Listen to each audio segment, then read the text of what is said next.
बच्चों, आज हम कक्षा छठी में पन्ना क्रमांक 71 पर रीडिंग फॉर प्लेजर के लिए जो बात कही गई है, इस बात की ओर हम क्या करेंगे, बढ़ेंगे।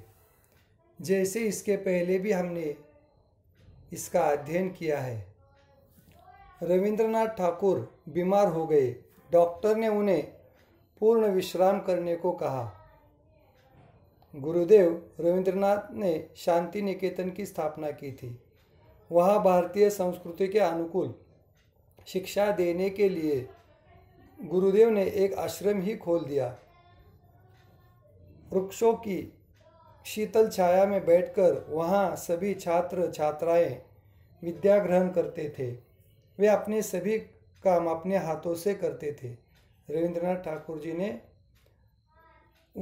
ठाकुर जी को डॉक्टर ने विश्राम करने को कहा था, लेकिन रविंद्रनाथ ठाकुर जी ने शांति निकेतन नाम की संस्था स्थापना की थी। भारतीय संस्कृति के अनुकूल शिक्षा देने के लिए आश्रम खोल दिया था। वृक्षों की छाया में शांति निकेतन में आश्रम था। वहाँ छात्र छात्राएं विद्या ग्रहण करते थे। गुरुदेव भी इसी आश्रम में सबके साथ रहते थे। उनके लिए एक छोटी सी कुटिया बनी थी। उन पर काम का बहुत दबाव था। उसी समय गुरुदेव भी वहाँ पर बच्चों के साथ रहते थे। वहाँ रहने के लिए उन्होंने अपने लिए कुटिया बनवाई थी। उन पर आश्रम का काफ़ी दबाव था, यानी काम की वजह से वे आराम नहीं करते थे। दुर्बल शरीर होने के कारण वे अस्वस्थ हो गए थे। वो थोड़ा अस्वस्थ हो गए थे। गांधी जी ने उनके स्वास्थ्य की खबर लेने शांति निकेतन पहुँचे। दोनों बहुत देर तक बातचीत करते रहे। बात करते करते गांधी जी बोले, गुरुदेव मुझे भिक्षा दीजिए। गुरुदेव रविंद्रनाथ चकित हो गए। कैसी भिक्षा? आप तो मुझे आज्ञा दे और मैं उसका पालन करूँगा। गांधी जी दृढ़ स्वर में बोले, मुझे तो भिक्षा ही चाहिए।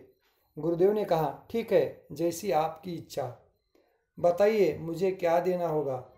उसी समय गांधी जी दृढ़ स्वर में बोले, मुझे भिक्षा ही चाहिए। तो गुरुदेव ने कहा, ठीक है, जैसी आपकी इच्छा, आपको मुझे क्या देना होगा। गांधी जी बोले, मुझे आपका 1 घंटा समय चाहिए।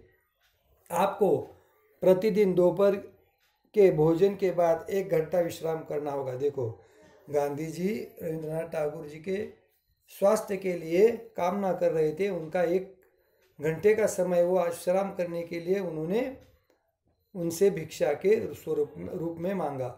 गांधी जी के आश्रम से चले जाने के बाद रविंद्रनाथ भोजन के बाद 1 घंटा विश्राम करने लगे। इस समय न तो वे कोई काम करते और न ही किसी से मिलते। गांधी जी की बातों का असर उनके ऊपर हो गया और उन्होंने 1 घंटा गांधी जी को दे दिया। और उसी समय वो कुछ काम करते और अपना किसी से मिलते भी नहीं थे।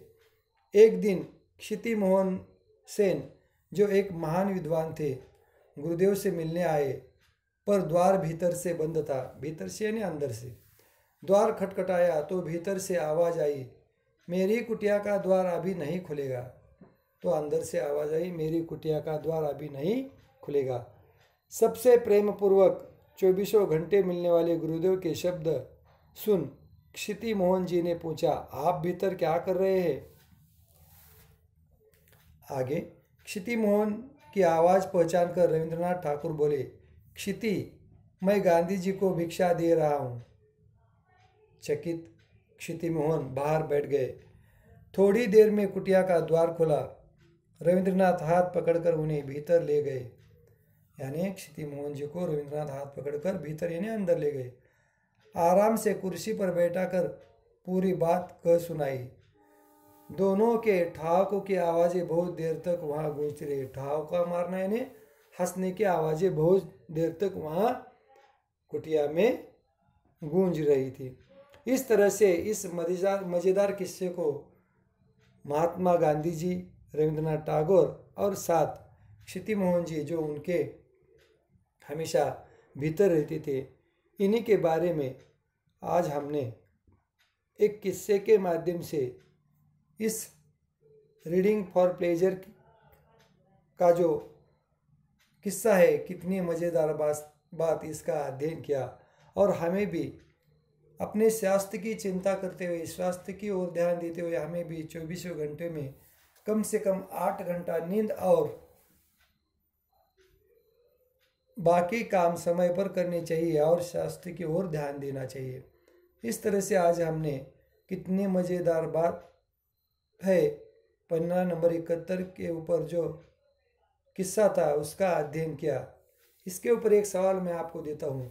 महात्मा गांधी जी, रविंद्रनाथ टैगोर और क्षिति मोहन, जिनके बारे में आप लोग 5-5 वाक्य लिखकर मुझे व्हाट्सएप के जरिए सेंड करें। धन्यवाद। यहाँ पर रुकते हैं हम।